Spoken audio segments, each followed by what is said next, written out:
Hi, welcome back to the Light Side Podcast. My name is Shola. I'm your host, and I'm so excited to get into today's conversation because this is one of the biggest things that I believe is overlooked when we look at our lives and what is and isn't serving us. It's one of those subconscious habits that many of us have that really rules our life and determines a great portion of our life experience and overall day-to-day experiences that we have. So I want to share with you why. The why will always be our motivating factor. And I think it's just super important to know why it's important for us to really overcome this self-sabotaging habit of negative self-talk. And let's get into that. And then I'm going to share with you how to overcome negative self-talk, practical tips, some examples, and more. One of the biggest reasons people don't achieve their goals in their life or don't live the life they dream of comes down to lack of clarity or not being specific enough, which a lot of times is rooted in the fear of failure or succeeding. It feels like that's not possible for me, which is really rooted in self-doubt, which really feeds our fear of taking risks, which really comes down to how we talk to ourselves. The way we talk to ourselves determines our inner relationship. And really our experiences have a lot of times defined the way we talk to ourselves, and we've learned it through our conditioning throughout life. But your relationship with yourself determines your self-confidence. Your negative self-talk really determines and deteriorates your self-belief and your abilities. Basically, doubting yourself is a recipe for not trying at all. It really leads to a lot of self-sabotaging behavior. It stops us from taking action towards the things that matter to us, and we make less effort and we have less persistence towards the things we want. So remembering that your thoughts either empower you or paralyze you from taking action is a really big reason why it's important for us to overcome our negative self-talk. I love this quote by James Allen. He said, "You are where your thoughts have brought you. You will be tomorrow where your thoughts take you." Because ultimately what it comes down to is, think of it like this. Think of a diagram. The first box in the diagram is your thoughts. The next box is your emotions. The next is your behavior. And as such, the action you take. Because truly, your thoughts determine how you feel. And the actions you take come from how you feel. This is such an important, powerful thing to keep in mind when it comes to figuring out why you feel the way you do on a day-to-day basis. Your thoughts are powerful in shaping your reality and the experiences you do or don't have, because what you think will determine the level of joy you will feel and what you notice in your daily life and your interaction with others. It determines if you actually see the beauty that shows up in front of you on a day-to-day basis. It even determines the level of anxiety or depression that you feel. It really affects your overall mood and well-being, because your thoughts can make you really, really sad and really, really dissatisfied and displeased with yourself. And there is actual evidence that suggests negative self-talk results in chronic stress. Not surprising, right? If you're speaking really harsh words to yourself every day. And chronic stress causes various health problems like high blood pressure, heart disease, weakened immune system, and truly illnesses of all sorts. I don't want to make super out there claims because the research really just mentioned these things, but I personally even believe that certain cancers come from how negatively we think and what we tell our body to feel. It is completely deteriorating our health, and a lot of times we don't recognize it. Because without going into a big tangent, it's really important to add, it's really important to say this, that most people prefer not to accept that they're responsible for their level of joy, the positivity they experience in their daily life, that they're responsible for how well their life goes or doesn't go. It's really also just as hard to accept the responsibility of our well-being. Well, it all starts with the words and the thoughts and the beliefs that we instill in ourselves. And I can't stress this enough, which is also why I'm surprised I haven't done an episode on this yet. It is so critical, it's so key, it's so pivotal in everything that we do. One of the reasons why we may have really bad negative self-talk, a really negative inner dialogue, is because we don't believe how worthy we truly and innately are. And so I want to share with you a quote from the book Worthy, because it's really super duper important to keep in mind that you can't really have self-confidence without self-worth. And so your inner dialogue can make that very clear to you. The quote that I want to share with you is, self-worth is your foundation. Self-confidence is the house you build on top of it. Your house will only ever be as secure as the foundation it's built upon. And I think the same thing applies to the way you speak to yourself. So if you don't have a positive inner dialogue, your experiences can only be so positive. Because even if you do the very best thing that you can, even if you do the very best job, you create the very best art that is yours, you have the best meeting, that you have to date, but it's not good enough, it's not enough because you're such a harsh inner critic, then that experience is almost diminished to nothing, and you don't get to experience its full positive potential that it has. I just want to remind you that your self-worth is deep, it's internal, it's not dependent on any external factor or any accomplishment. Your enoughness is innate. Your self-worth is who you are. You are enough as you are, and believing that you are enough really comes from how you speak to yourself.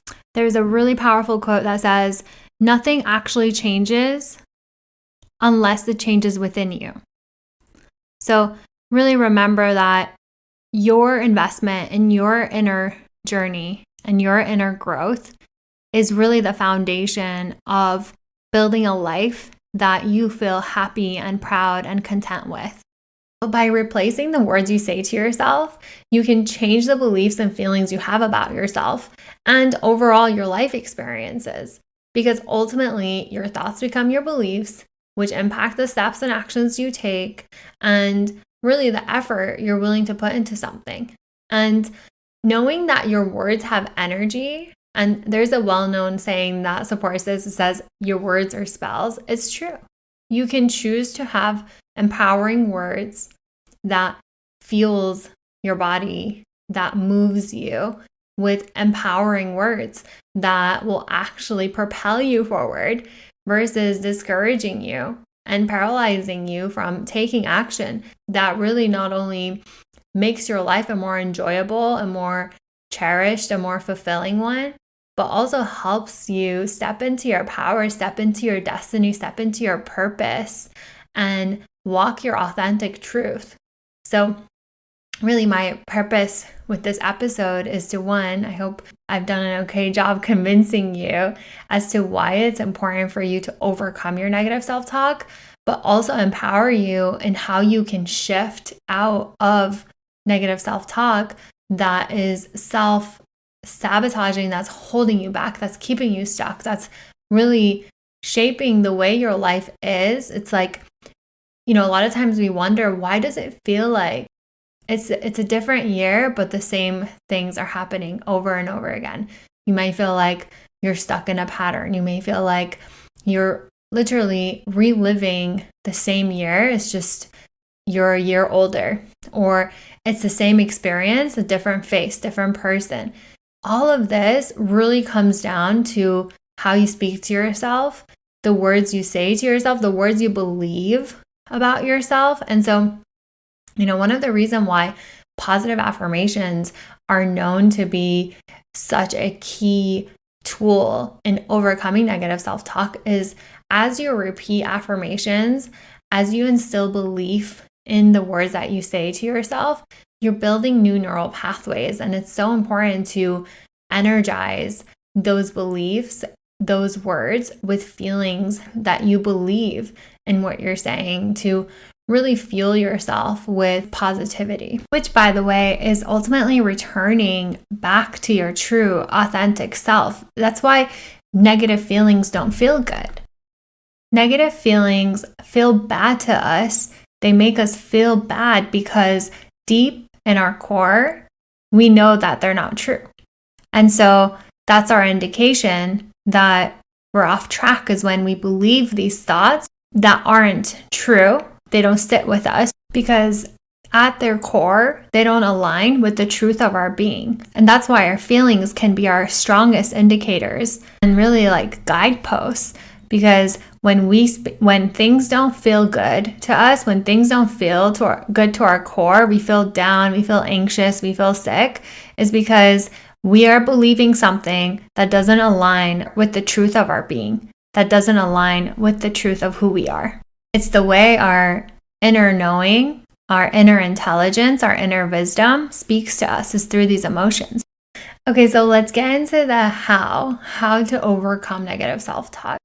The key here is similar to any other changes you ever make in life, which is awareness. Having awareness that something needs to change is always the first step. And so paying attention to what you're thinking and saying to yourself is key. And so I think the biggest challenge is that a lot of times negative self-talk is on autopilot. It's automatic. We don't recognize it because it's been repeating in our mind for a very long time. It's typically not a new thought. And so really learning where that thought stems from is huge. It's key. And like thinking to yourself, like, was there a time in your life, in your childhood, maybe early adulthood, anytime in your past where somebody spoke those words to you?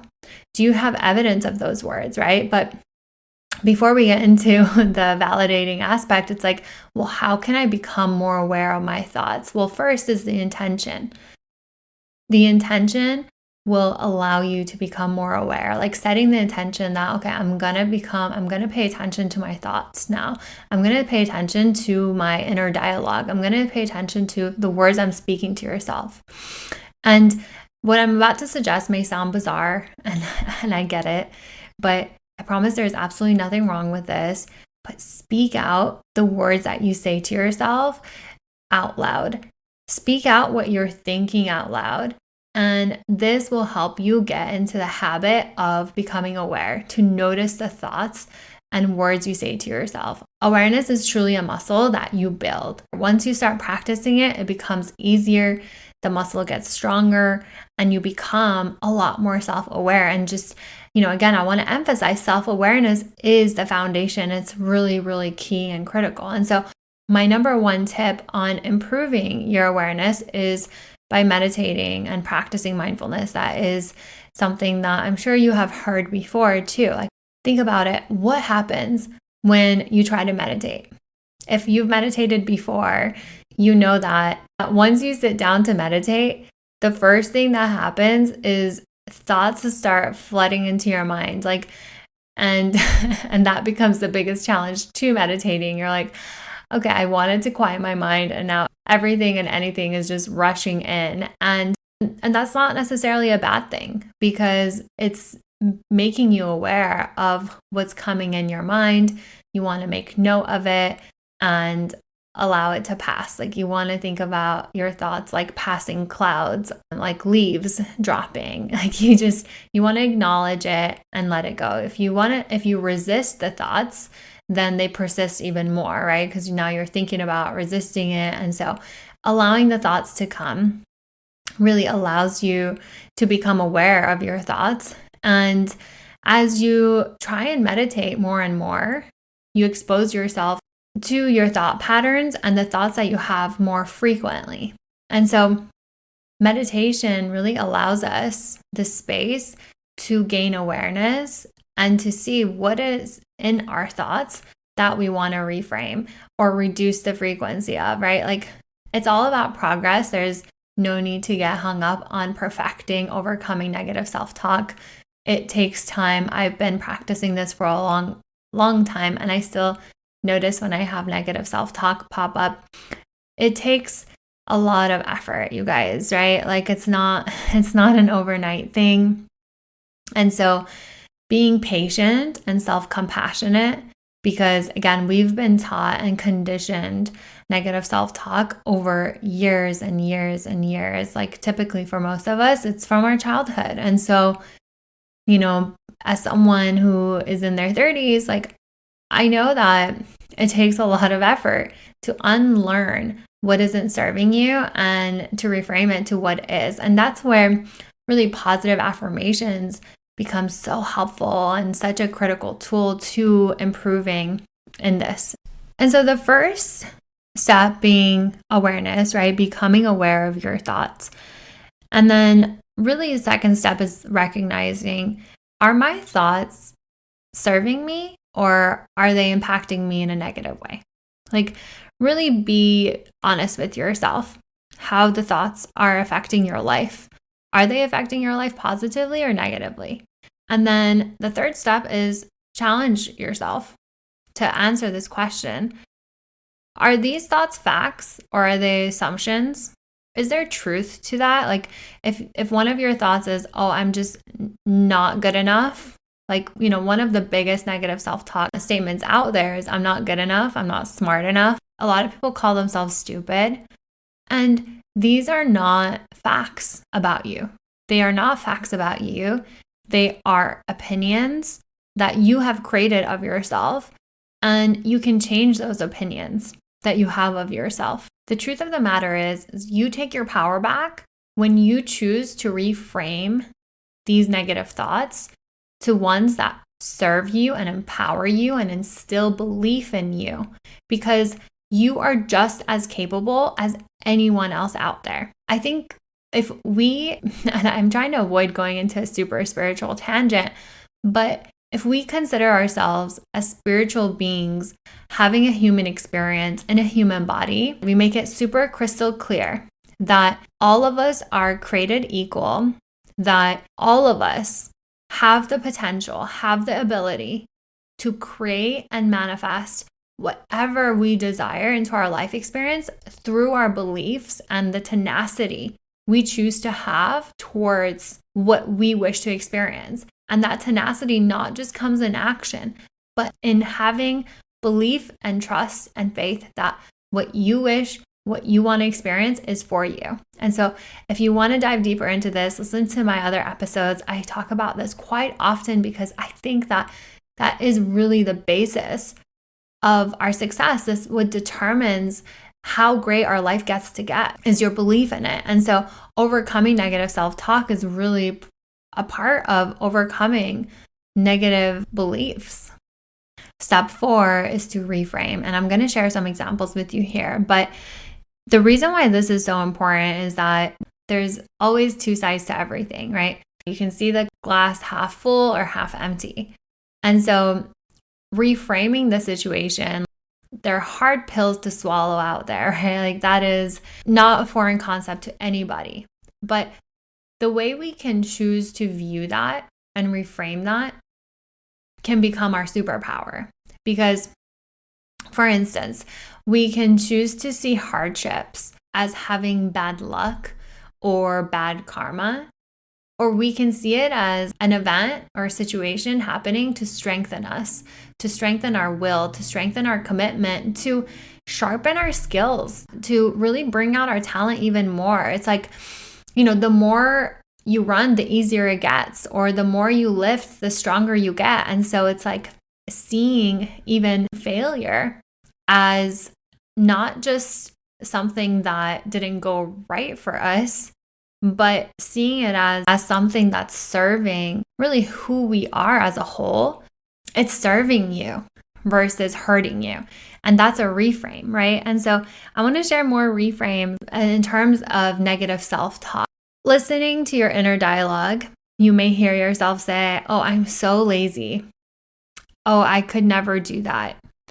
Oh, I'm not good at this. Oh, I'm so stupid. And we can really replace those words by reframing I'm so lazy to I need rest. I need to recharge. That's such a big difference, right? Telling yourself I'm so lazy is not only disempowering, but it's just like, it's as if it's a fact about you, that it's unchangeable, that it's just like something that holds you back, that makes you uniquely you, like you're lazy. But really, you just need to rest. Maybe you're overworked. Maybe you're overly stimulated. Maybe you just need to rest and recharge. And so telling yourself, when you catch yourself saying, I'm so lazy, to saying, I need to rest and recharge, that's so much more empowering because there's actual tangible steps you can take to shift out of that feeling of laziness and really empower your mind and really instill in your mind that it's not who you are, but it's something you're experiencing that you can change. Or like, the next one, I'm not good at this. Reframe that to I'm still learning and growing. I'm still a student in this, instead of I'm just not good at it. As again, it's not a fact. A lot of these negative self-talks like require us to have a growth mindset, to believe that things aren't just fixed, they're not set in stone. So maybe the next episode I'll focus on growth mindset, and let me know if that would be helpful. But reframing I'm so stupid to I'm smart, I'm capable, and really reiterate to yourself, like, one of the phrases that I like to say to myself when I feel like I'm being super negative or down on myself is telling myself, I feel good. Whoa, we just had a major earthquake. I just started feeling everything shake crazy. There's so much power in saying, I feel good. Like, say that to yourself. Tell yourself that you feel good. Tell yourself, I'm whole as I am. I'm accepted for who I am. A lot of times there's zero evidence or basis to the negative words that we speak and say to ourselves. And so it's so empowering and beautiful to say to yourself that I feel good. I'm whole as I am. I'm accepted as I am. I'm loved for I am. I'm deeply understood. Like, saying words that uplift your energy just makes such a positive impact. And so if you follow me on social media, you know that I share daily positive affirmations. If you don't follow me, I would love to have you there. I would love for you to be a part of my journey on social media. You can find me at Sholatara. I share my handle in the show notes. You can refer to that. But such a big difference to reframe your inner dialogue. Like, instead of saying, I'm a mess, I hear this all the time. People say like, oh, I'm such a mess. Oh, like, I'm so disorganized. But instead of saying that, like it's a fact, say to yourself, I'm doing my best. There's so much more empowerment in I'm doing my best. It also implies that you're going to try again, that you're willing to grow and shift out of thinking that it is what it is. It feels like that is one thing that keeps us stuck the most, thinking that things are just as is. And that's not true. Things are changing by the second. Things are always changing. And so reframing, I could never do that, to I've got this. Or instead of saying I don't have time, saying I focus on what matters to me right now. I focus on my priorities. Again, so much more empowering, right? I don't have time is such a lack mentality, whereas saying I focus on what matters to me is a lot more intentional.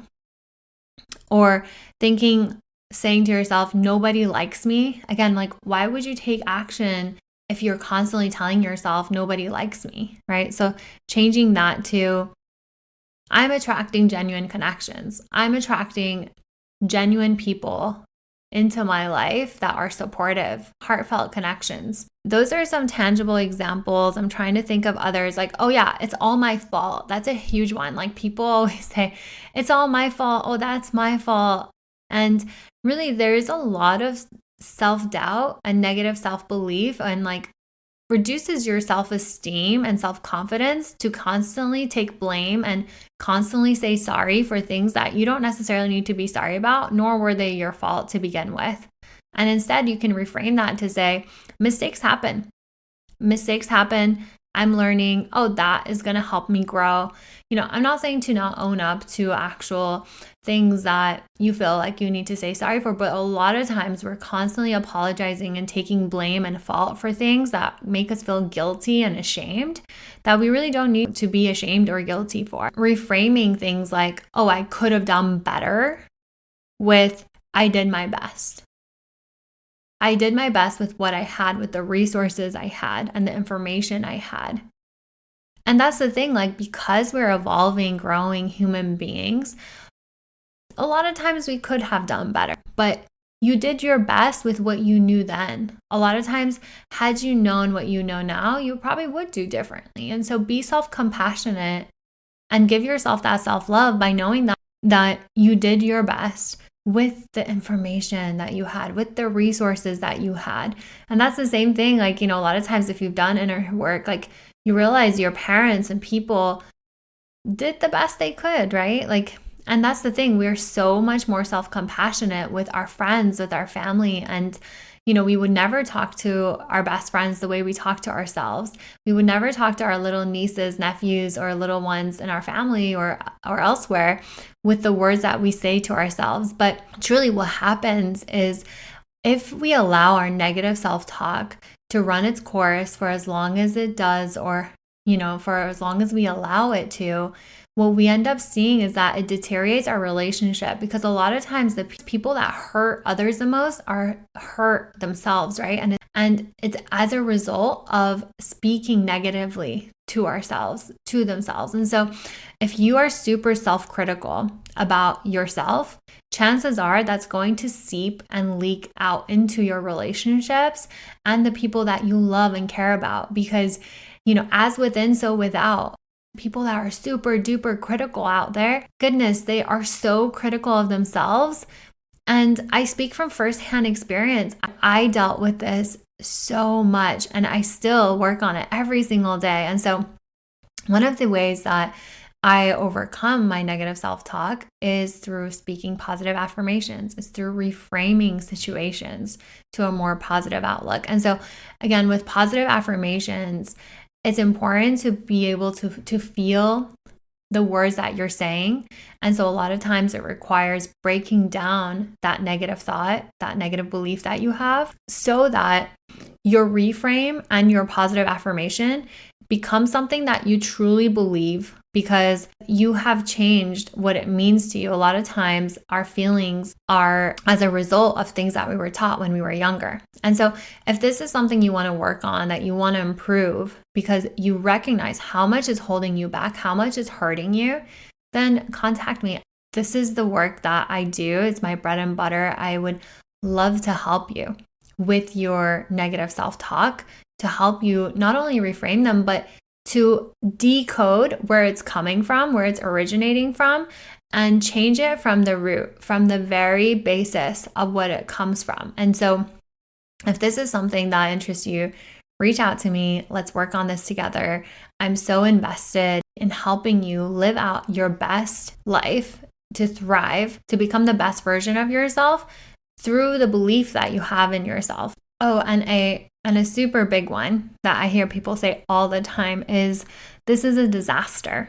Especially in the workplace, like, people are always like, this is a disaster. Oh, I'm a disaster. Like, along with MMS, telling yourself that what you're working on, it's a work in progress. Most things are a work in progress. And so, like, that's why it's so important for us to fall in love with the process and fall in love with the progress and seeing the changes, instead of just wanting to get from point A to Z, because it's literally about B, C, D, E, F, G, like learning to love the process, learning to accept that it's progress, changes how you experience, and as such, the words that you say to yourself, and ultimately how you feel about yourself and the action that you take or don't take. And the last thing that I want to share around overcoming negative self-talk is making gratitude a part of your daily practice. Practicing gratitude reminds you to focus on what is going well for you and what is already in your life that you super appreciate, that you're super thankful for. And again, it can be the very little things, like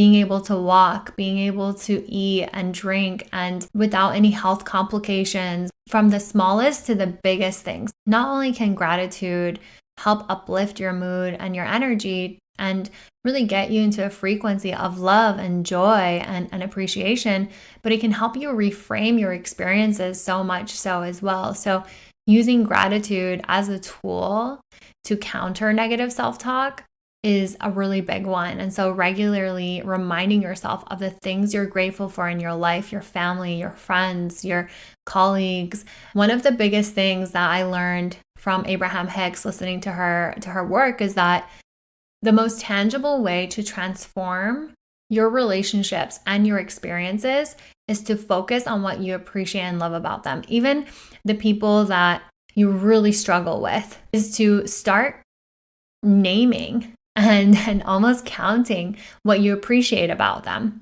Even if it's like one thing or two things or three things, you begin to maybe notice more as you focus on that. That can transform your experience with them and, again, your life, because everything comes down to how you feel.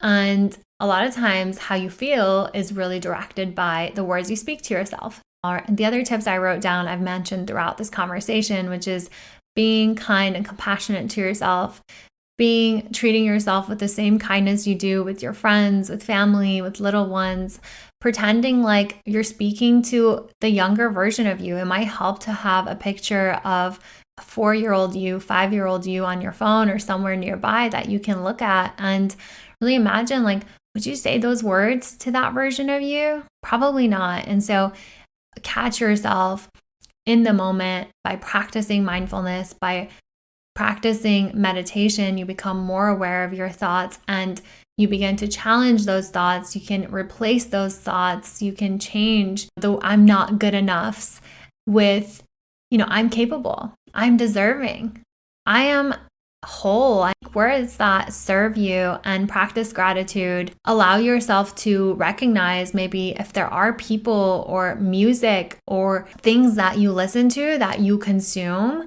that fuel your negative self-talk, and notice what you should eliminate so that you have more positive influences in your life. Surround yourself with positivity. Listen to positive affirmations. I've recorded some and I share it on my YouTube channel. I use the Think Up app, which is super helpful. You can record yourself speaking positive affirmations and listen to them. I also mentioned working with a coach. I would love to work with you on this. If you are looking for other recommendations or resources, feel free to reach out to me. The other thing I wanted to share is setting intentions for a day is a really great way to overcome negative self-talk, because through setting realistic intentions, you can celebrate them and you can be proud of yourself and you can say words to yourself that you actually believe, and that instills more belief and confidence in you. Something else that can reduce negative self-talk is celebrating your wins, celebrating your successes, the things that are going well, things that you're achieving. Again, like the reason why I suggest setting like doable intentions for a day is because at the end of the day, you can be proud of yourself and you can pat yourself on the back. And it's like, no matter how small it might feel. And by doing that, you can slowly begin to feel better about yourself, about the promises you make to yourself, about your self-confidence, and as such, speak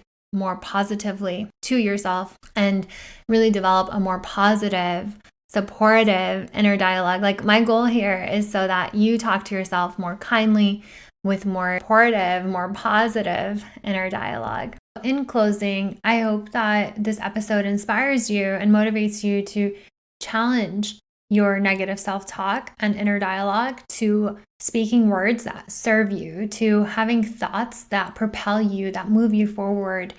I hope that you feel equipped to speak to yourself with kinder, more compassionate, more realistic words that serve you, remembering that your negative self-talk does more to hurt you than to help you, that speaking negatively to yourself is not necessarily empowering or motivating and getting you to work harder or to try harder, because over time, it creates this self-fulfilling prophecy It damages your self-confidence.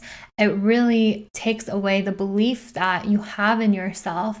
And not only does it lead to indecision and hesitation or, action towards things that are good for you, that will serve you, it will make you doubt yourself and the decisions you make. It deteriorates your mood. And so for all of the reasons we talked about, it impacts the risks that you're willing to take, the actions that you're willing to take, whether or not you apply to that job, whether or not you go back to school, whether or not you live out to your fullest potential, whether you live in your most authentic path. I want to encourage you to take this step towards eliminating self-sabotaging behavior that not only hinders your success, but your overall quality of life.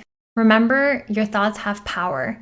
You're capable of rewriting your inner dialogue and creating a mindset that uplifts you and empowers you and instills belief in you. And by doing so, you allow others to mirror that belief back to you, as within, so without. And really, I just hope that you prioritize making this the foundation of what you do every single day, because the words you speak to yourself create the beliefs that you have, which really derive the actions and motivations and your behavior and really ultimately your life experience. So say to yourself that you are love, that you are worthy, that you are important, that you are doing your best, that you don't have to do anything to prove to be worthy. You don't have to do anything to prove to be lovable and valuable, because that is innately and exactly as you are. You were born that way. And so really remember that it's an inherent trait. It is completely independent of everything else around you. Your self-belief really stems from the quality of your thoughts and the words you speak to yourself. So remember that you're worthy of all the love and success that life has to offer. It's meant for you. You are deserving. You were born deserving. You are always worthy and have been from the very onset of this life experience that you've started. But I feel like this episode can really keep going. So let me know if you want to hear more related topics to this. Let me know if this was helpful. I love hearing your feedback. I hope that you have a beautiful, beautiful month. I hope that this really serves you. If you have any questions, reach out to me. If you enjoyed this episode, please consider rating it on your favorite platform. And if you do so, send me a screenshot for a gift as a special thank you from me to you for taking the time to listen and review. I hope that you have a beautiful month of May. And until next week, I'm sending you so much love. Thank you.